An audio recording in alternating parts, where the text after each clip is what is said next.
Some advice that we also get that is often not good advice, it actually has some application, so this one has a little bit of nuance, is the advice of stay in your lane. You hear that all the time.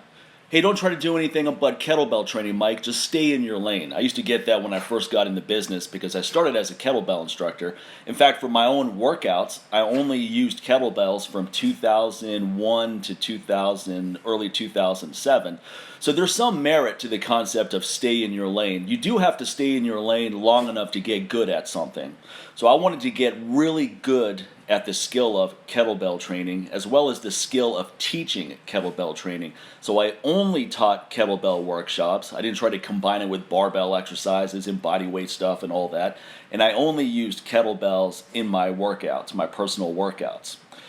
After about 5-6 years of that, though, you start getting bored. At least I do. I want to get into other things. I don't want to just do kettlebells. I don't want to just teach kettlebell workshops. So if I followed this advice of just stay in my lane, I would have been miserable because I'm not going to just keep doing it because that's what someone else thinks I should be doing. Around that same time around 2005 rather, I got into hormone optimization. And that was just for personal benefit. I was dealing with some issues and I wanted to address them. So as I started learning about this topic though and sharing what I learned, I realized that there was a huge audience for this material. Many other men and women were suffering from hormonal imbalance issues, and I felt that I could disseminate this information, especially in the context of the fitness community, in a way that people could understand and apply. So that actually became another lane. It's not a lane that has anything directly to do with kettlebell training, but it's in the same ballpark. It's in the fitness world. It's in the health and fitness world. And then that became a strong interest, and it still is. That led to me designing nutrition supplements, which is where I'm at right now. But I also do other things, such as I do a podcast with my friend Sincere Hogan. I do a YouTube channel show, the Aggressive Strength Conversation Show. And Sincere is actually a good example of someone that has shifted out of many lanes. He used to be a DJ for a while. He did really well with that. He worked in radio, did really well with that. Then he got into the fitness world, became a kettlebell instructor, taught body weight training. He did really well with that too, did nutrition consulting. And then he pivoted into firearm training. So now he helps people get their carry and conceal. He teaches self-defense. He teaches situational awareness. And that's his current focus. And then he also does the podcast with me, and he's really good at that. And he's great at investing too.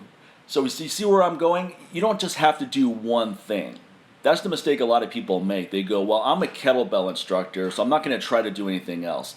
I'm not going to learn about nutrition. I'm not going to learn about how to manage my finances. I'm not going to learn about joint mobility. And that's just very self-limiting because all of those other things will make the initial thing a lot better. Meaning, as a kettlebell instructor, teaching optimal technique is important, but if I can improve someone's hormonal profile, they're going to get a lot more out of that kettlebell training. And if I can improve someone's hormonal profile, they're going to be way more receptive to my Live Life Aggressively book, the advice in there in terms of applying it, because you become way more resilient. So all of these things work in a synergy. You just have to get good enough at one thing before you start adding complexity. I didn't start adding barbell training back in and body weight training until 2007.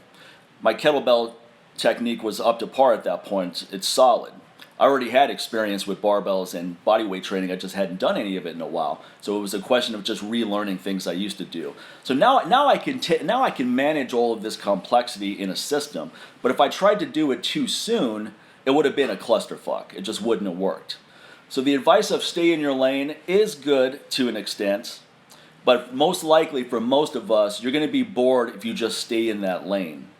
If you're only going to be a kettlebell instructor for 30 years, maybe there's some people that's all they want to do. But most people it's going to become repetitive. It's not going to be interesting forever. It doesn't mean you have to stop doing that completely, but you have to add some nuance to it. You have to find ways to make it interesting for yourself. If it's not interesting to you, it's not going to be interesting to anyone else.